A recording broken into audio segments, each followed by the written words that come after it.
Hello kids, today we are going to learn 7th standard geography subject 5th chapter winds. So,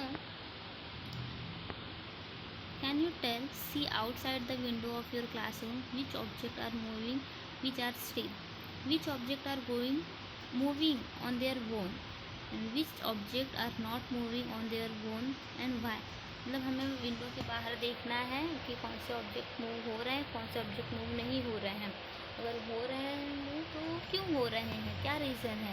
तो अभी तो बाहर देखेंगे कि कौन कौन से ऑब्जेक्ट मूव हो रहा है और कौन कौन से ऑब्जेक्ट स्टिल है, मतलब एज इट इज़ है, मूवमेंट नहीं दिखाई दे रहा है।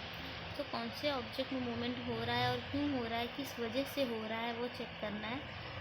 तो ये हवा की वजह से मूव होता है, means moment of air it's called winds. Definition है विंड्स का, moment of air it's called winds, मतलब हवाओं में जब मोमेंट होता है तो उसे हम क्या कहेंगे, wind. So as you can see the image, we have learned that the air pressure is not uniform across the earth's surface.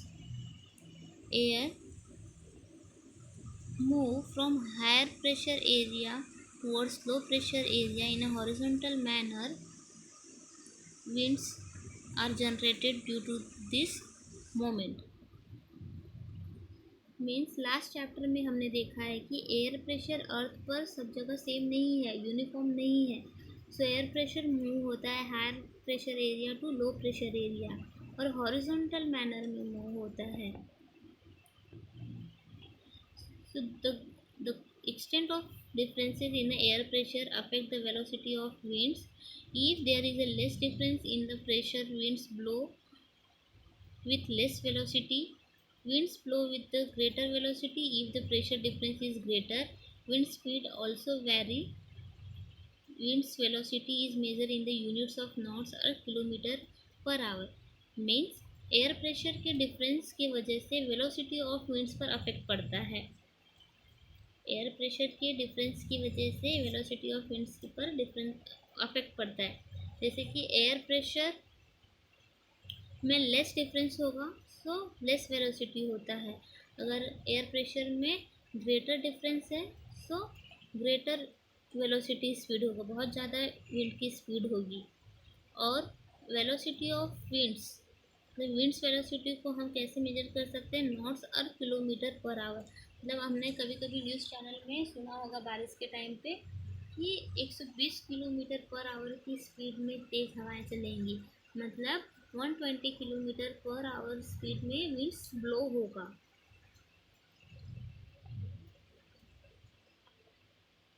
So when we consider the earth as a whole, we find the direction of the winds is influenced by the rotation of the earth.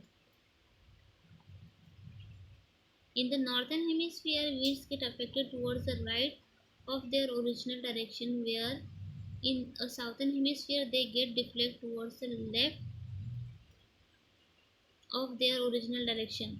The direction has been shown by the curved arrow in the figure. The rotation from west to east causes this change in the original direction of the winds. Means winds direction influenced by rotation of the earth.